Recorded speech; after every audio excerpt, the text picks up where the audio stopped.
Hello, everyone, and welcome to the show. This is Franz Sidney. Today, with an amazing guest all the way from Australia, and her name is Helen Glanville.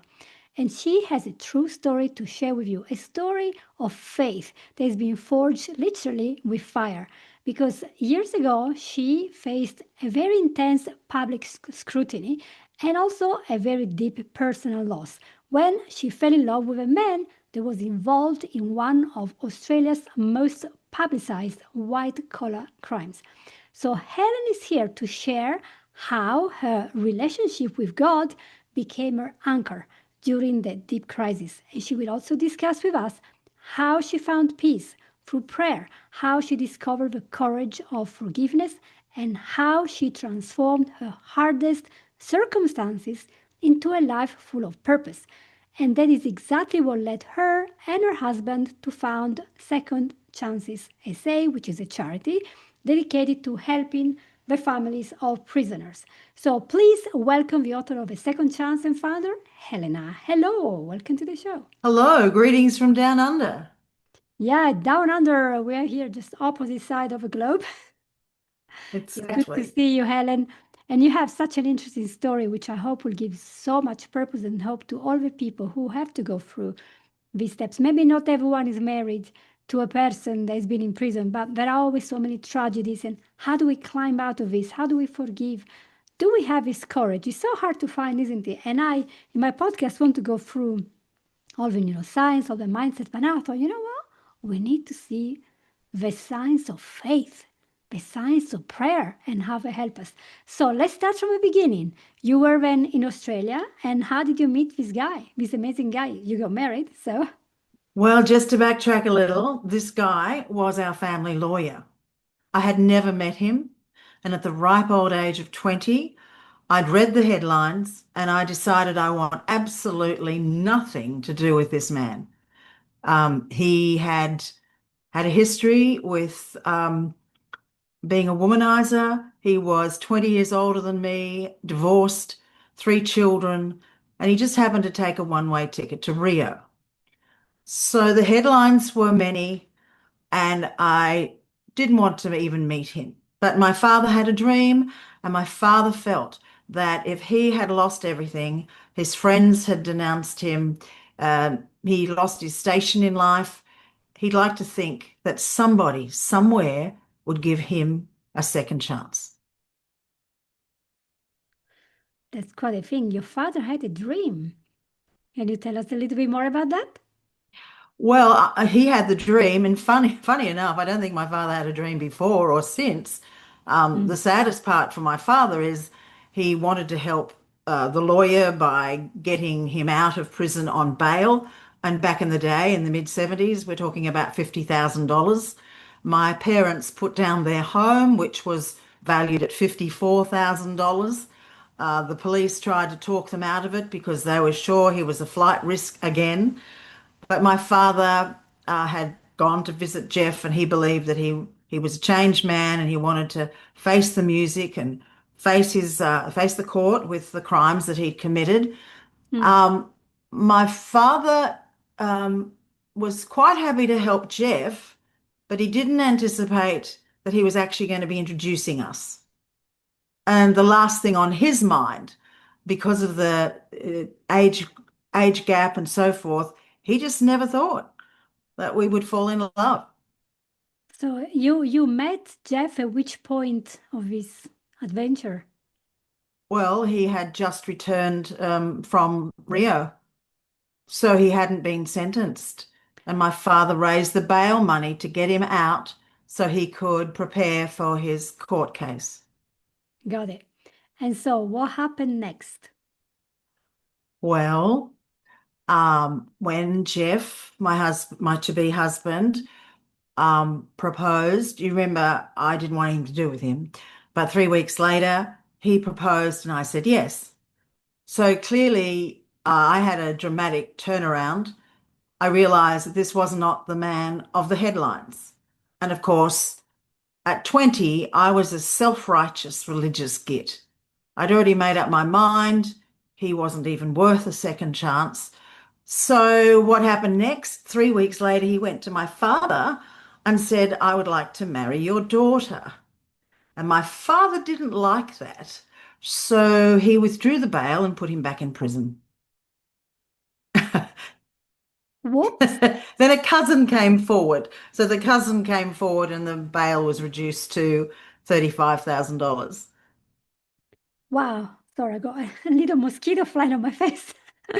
I just, what a timing, right? So, okay. So what was going on? You talked about in your biography that there was quite a big publicity about this case. So once it became known that you were being an item with this guy, what was exactly that happened there?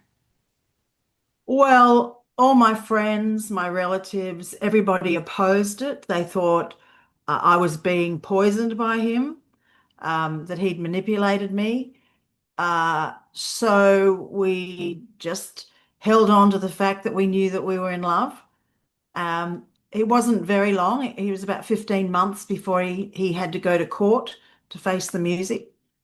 And so in that time, we got to know each other. And we decided that we were going to be committed to one another. And he then got the sentence in April 77. And I had already started my nursing training. So I had something to do, but also when I could, I would visit him in prison, which is what you do when you're in love. Yes. How long did he stay there in prison? Well, he'd already spent 14 months in the hellhole of a Brazilian prison. To top it off, they gave him the sentence was actually 14 years on the top, 6 years on the bottom, but in the end, he was released at 5 years Right. So in Australia. that's a very, very long wait for you guys. Look, he was made an example of because of all the headlines. I mean, he didn't know what the headlines were saying. He didn't really contribute to that. He was in Brazil. He didn't know Yeah. what the public was watching him um, intensely, as was the media. Mm. So we just rolled with it. But Yeah. I became a secret. Fortunately, the media didn't find out about me. And 2 years after his imprisonment, we decided to elope. And he had a 1 day a month day leave, and we organised a wedding. There we go. That's how it goes. So where at this point do we weave in the story where God helped you? Because you said in the beginning you are quite religious, right? Yeah. So, and the faith in God helped you. How did they help you exactly? Well, it helped me because we were both on the same faith level. He'd had quite a return to his faith. In effect, he was a real prodigal. So, one of the things he did when he was in prison in Rio, he learnt Portuguese by using the Bible as a textbook. So, he knew his Bible. He was Mm. truly a prodigal. So, in that process, the Lord got hold of his heart and changed him. And when he came back to Australia, his faith was well and truly renewed. And it's because of that and the fact I fell in love with him, it really sort of sealed the deal because I really did, about 5 years previous, I'd asked God to give me a man that I could share my faith with That is and quite make a a thing. difference. That's quite a thing because in prison there is a lot of time. I mean, maybe they have an hour a day out. I imagine they're not having fun. So if they have a book, they will actually read it because there is the whole day there, right? And so he knew his scripture. He must have felt a good spirit there and the desire to do good, which is a great thing. And so he knows repentance and the change of heart. And we know that in the Bible it says when we change, the Lord forgets all about what we've done and we go forward. Yes, So you yes, wanted to be the one also giving him the benefit of doubt and say, okay, now you changed, so you're yes. good. I think what everyone needs to appreciate, Christians included, that when you've done your time, which is the sentence, which is the punishment, then there needs to be an acceptance of the fact that people can move on. Now, in Jeff's case, he didn't come out of prison and go back to making money. What he did was he found his purpose and served others. He had an amazing compassion for people, families and children who'd been imprisoned, because he knew the rejection, he knew the loneliness, he knew how it felt hopeless. So where do you start when you've lost all your friends, you've lost everything, including your wife divorcing you while you're overseas? So he had this compassion, and that drove him to work in the criminal justice system here in South Australia to help people find their second chance. So nice. Second chance. So this second chance, that's also the name of your charity, of course. So now you have set up together with him this charity, and that is the purpose and mission that you guys have. Did I understand well? He is no longer alive, is that correct? Correct. He died 3.5 years ago. Oh, I've only just launched the book last Thursday. all right. So the book's available through my website, but yes, it's a whole new project. It took me a few years. He blessed the book 10 days before he died. Um, we really wanted people to understand the essential message of forgiveness, because we forgave each other through our 46 years. Um, and I think that forgiveness is something that some people are selective with, whereas we've been told 70 times 7, and that's pretty big. And I think, unfortunately, there are some Christians that just hold on to grudges when, in fact, we've been commanded to forgive. It's not negotiable. It's actually a command. And by the very nature of who Christ is and what he did when he said, Father, forgive them, right there on the cross, and he told the thief next to him, Mm. you will be with me, because he had repented. God forgives. The only problem is many times we just don't ask for it. And we don't seek reconciliation, and we don't seek restoration. Somehow or other, in our old human nature, we want to hold on to a grudge. Yes. And also sometimes with even small things, not a big crime, but we always think, "Well, I'm not good enough. I'm just a failure. I keep doing the same mistakes." But I think that's part of a battle, isn't it, Helen? We have to Oh, get better, and yeah. we just keep falling and falling until eventually we get somewhere. And if we don't, we're just gonna lift a hand and hope that Jesus will give us the hand and say, "Okay, I can't do it on my own. Help me," because that's the Yes. whole purpose. I think that's the whole thing that he wants us to do, is this tension towards him. I think one of the biggest challenges for us all is to forgive ourselves. So we can ask for forgiveness and God will grant that. We can ask each other for forgiveness. If I've offended you, please forgive me. Now, obviously, it's your choice. You can choose to forgive me, or you can choose to hold the offense. And that is right there. We have choice. And I'm always challenged by people who've gone through horrific circumstances. Over here in Sydney, we have a beautiful couple. 3 of their children were killed by a drunken driver. And his name is Danny Abdullah. He actually has been to prison to visit the offender, and he publicly has forgiven him. Now, that doesn't bring the 3 children back. I don't know how he's done it, quite frankly, but he has chosen to forgive, to set him free from anything that he'd harbor in his heart. And it's been miraculous, quite frankly. And I think we don't talk enough about it. We made a decision that every one of the 18 odd chapters would start with a quote about forgiveness. And believe it or not, pretty well every major leader has a quote, whether it's Mother Teresa, Nelson Mandela, Mahatma Gandhi. They have all got quotes about the significance of forgiveness. And of course, we leave the best till last. where we quote Jesus himself as 70 times 7. I think we need a check in our hearts. I certainly did. I had judged Jeff by the headlines. I had decided I want nothing to do with this criminal. Why did I judge him?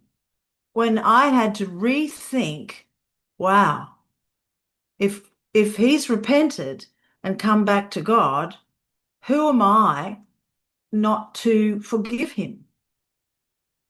Who am I? Yeah. It is true that we sometimes think that we can judge, but the only judge is the perfect person. We are full of stuff that we're not very proud of. We don't really share it with anyone, but we've done things that are not very nice. Even just small things like ignoring somebody at school. You have 20 kids and one is always in the corner because he's not dressed nicely, or maybe he didn't shower because he's living in poverty, and we just leave him aside. That's a lot worse than going around and doing big stuff, because it's every day we keep hurting this person by leaving him alone. So there are small things we do since we are children, and as we grow up, we have, I think, quite a big bag full of stuff that we've done, and we had to shake that off and change. And so, who on earth is able to say we're better? I don't know. I just, we need some humility as well. I mean, of course, some people try to do good, and that's all they want to do, and so they feel like, no, I'm pretty much good. But generally speaking, we're all full of small little things that we could have done a lot better. So judgment, thank God, is not our judgment. And also, when we don't forgive, we have this weight. We hold this weight. It's a cloud, it's a fire, it's something that weighs us, doesn't it? Because we are burning the bridge upon which we're going to pass when we die. Well, it's worse than that. The fact that we harbor unforgiveness actually builds up toxins in our body. And there's hypothesized that a lot of cancers actually are rooted in resentment and unforgiveness. And that's very sad. So we need to set ourselves free. We can't change the past, but we can change the future if we let go and forgive. I think that it's one of the biggest things that we're not hearing a lot of preaching about, to be honest. And we need to set ourselves free from, as you said, the burden, but it's also kind of like being in prison. Unforgiveness is a bit like asking someone to drink poison and hope they get better. I'm not going to get better by harboring anything. I've got to let go. So it's really something that's important to our everyday lives. Indeed. And I think it's in the Bible, it says the gall of bitterness, and it makes me think about the gallbladder. And that is stimulated by bitter herbs. And in my Yes. study as a family herbalist with Dr. Christopher many years ago, I studied that if we don't have happiness and calmness, and we have resentment, frustration, anger, this stuff we call it, causes a bitterness and is stored in the liver. And a lot of Dr. Christopher said that he believed that a lot of leaders in the world, or certain countries which I will not name, are very angry because they were suffering from a constipated liver because of the toxins that were there. And if you look back in all these wars that keep going, where is all this rage coming from? And these are all people that have a liver issue, and a liver that is intoxicated does not filter well, and therefore when you get cancer cells circulating, cannot filter because it's full. So the cleansing is physical, energetical, there's an aura, there's a power there, and everything just feels so much better when you just let it go out and cleanse it. And that's why also in some part of the Bible you will see say fast. Why should you fast? Because if you fast regularly, you cleanse. It's cleansing. Your body has to Yes. cleanse everything. But if we hold on to this judgment, we are trying to hold power of somebody else because we are judging. And I got power because you've done wrong and I'm never going to forgive you. What a miserable life. So, Well, let's not forget the old nature of the ego. I think the ego dominates and drives a lot of things. And I want to impress, I want to succeed. It's all about I. And ego drives many people, including powerful people. And that's the old self. Whereas Jesus came and taught us to be servants. He demonstrated by example to be a servant. And servant leadership was his only style. And I think in the Christian world, too many egos get in the way of not taking the low road and the road of humility, because that's how he led. Humility was his style. It was his MO. And I don't think we pattern ourselves on servant leadership. True. I wanted to know a little bit more about this second chances Oh, charities. yes. What do you actually do there exactly? Right. So it's for the children and families of prisoners, and in particular the children. Um, we help them stay in school because invariably, if dad goes to prison, many times the child will play up. So the well-being officer will call us in and we will meet with the child and the family and do whatever we can to keep them in school so they don't start to truant. Because the moment they start truant is the beginning of the downhill slide. And sometimes they get picked on by the other school children, your dad's in prison. And and they often feel that maybe dad doesn't love them anymore.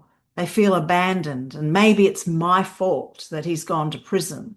So not only do we come around them to keep them in their education, to finish their education, we also help them with school uniforms and shoes. We give them the opportunity to attend a mentoring camp.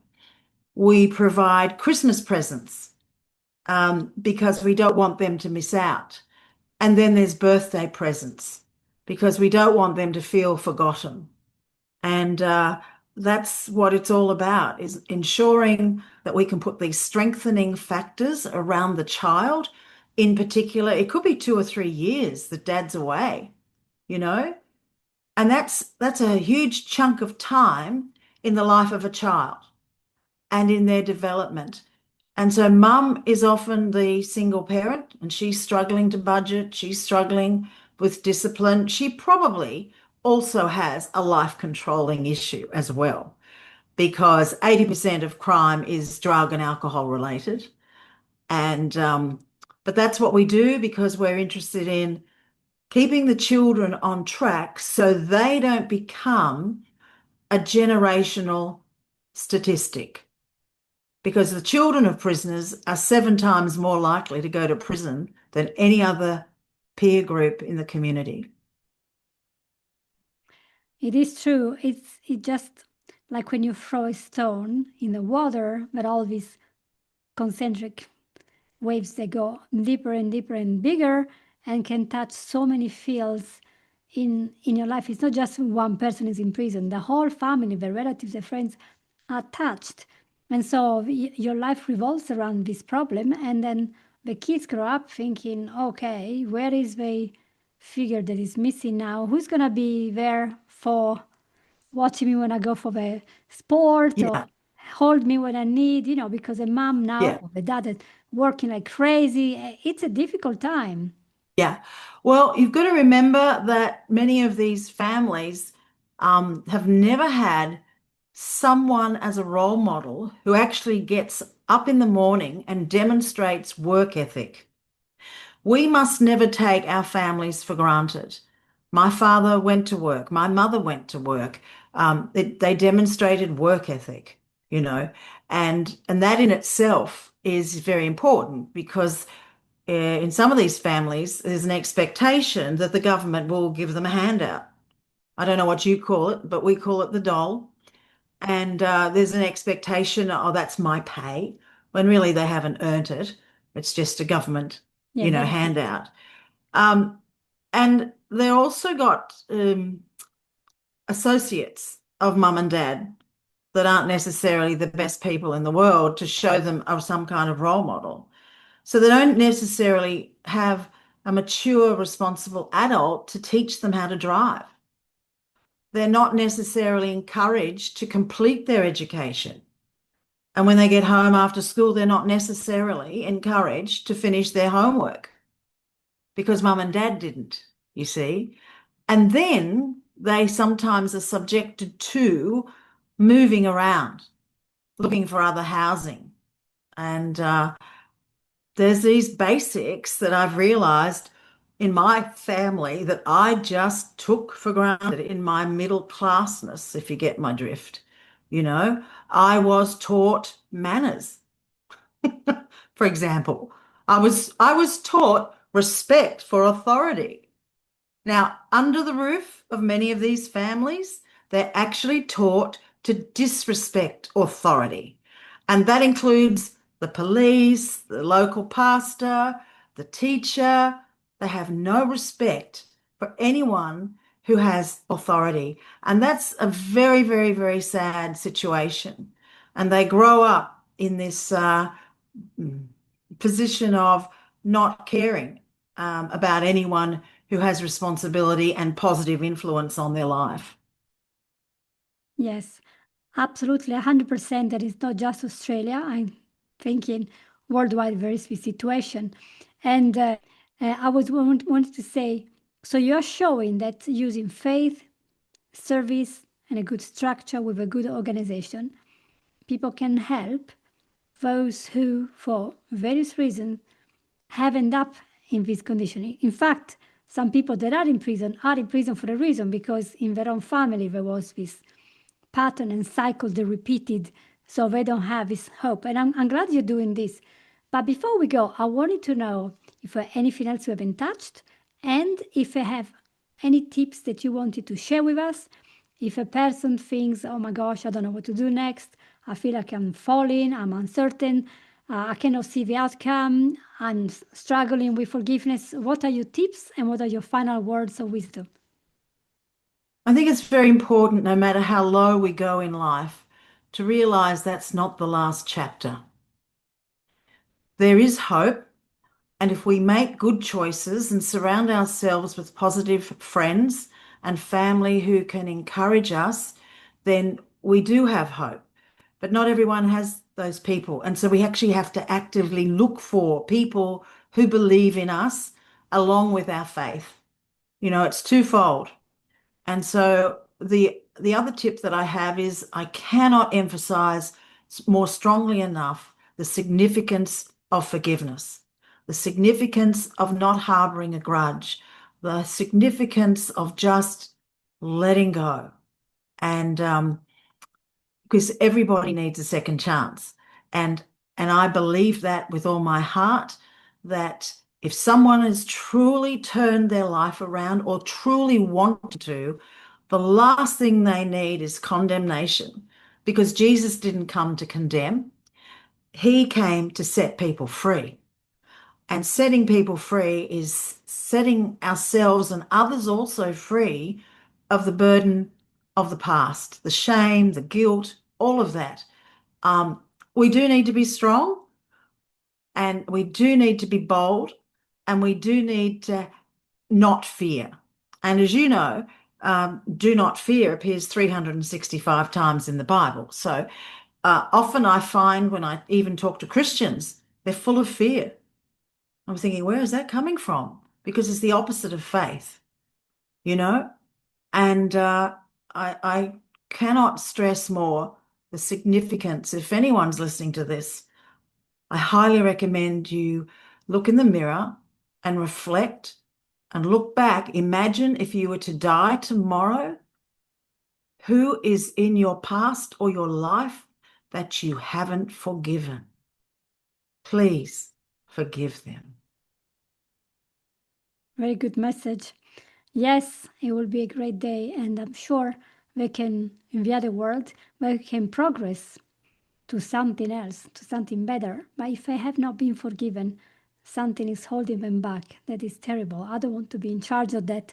I would like the Lord to be in charge of all this because he's got the wisdom. He knows why people make mistakes. He knows.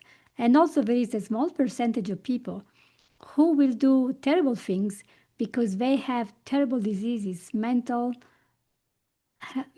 health issues. I was watching a conference recently from, actually, it was a talk between two psychiatrists, and one is a researcher.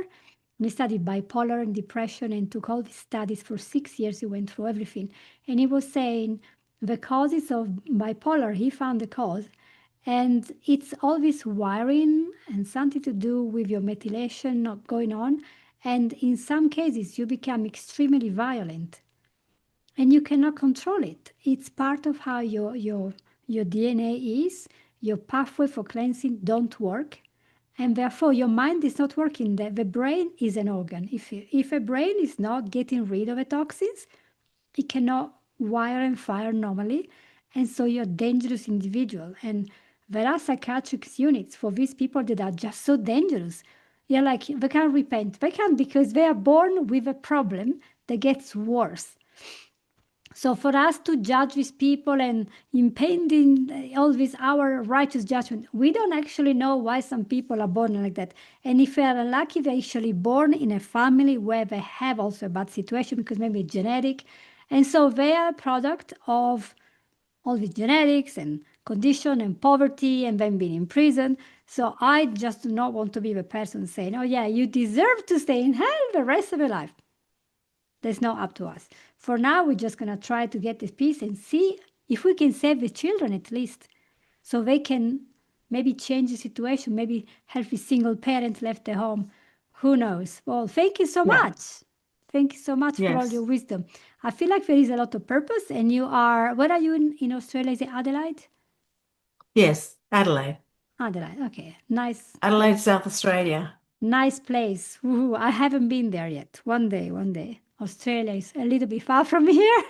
So And you're in Wyoming? I am in Wyoming, which is the west of the United States. Think about cowboys and rocks and desert, and that's exactly what I see from my window. So totally different. I mean, think about this morning, it was snowing. We had snow on the ground, and now there is nothing. So it's a totally different place. Well, thank you, Helen, for being here. It's been such a great chat, and I hope you guys listening to us would like to maybe have a look at our website. We're going to put all the links below so you can look up and see if you can maybe contribute. Maybe you can volunteer. You can buy the book when it comes out. And just remember, forgiveness is such an important thing, and there is always hope. So thank Yes. you. Thank Always. you. Thank you for being with Yes. us, Helen. Good. So you have my website, I have, helenglanville.com. yes, I have everything, and it will be all written there so people can contact you, ask you a question, buy the book, and find out what you do. Maybe they want to organize something that is similar in another state, and we want to help these prisoners and the Sure. families. And not just the prisoners, but people who've been through a very tough life, and all they need is a little bit a pat on the back and say, okay, let's start again, because there are some Yes. Well, wonderful people. as we know, Jesus was moved with compassion. Yes, his bowels were moved with compassion. So, guys, let's have a little bit of compassion here. And remember, the Bible isn't just an old book, but it got the wisdom of God. And if we all learn a little bit more about forgiveness, humanity is going to go really well towards the path of peace. Thank you so much. See you all next week. Bye. My pleasure. Bye. See you, Helen.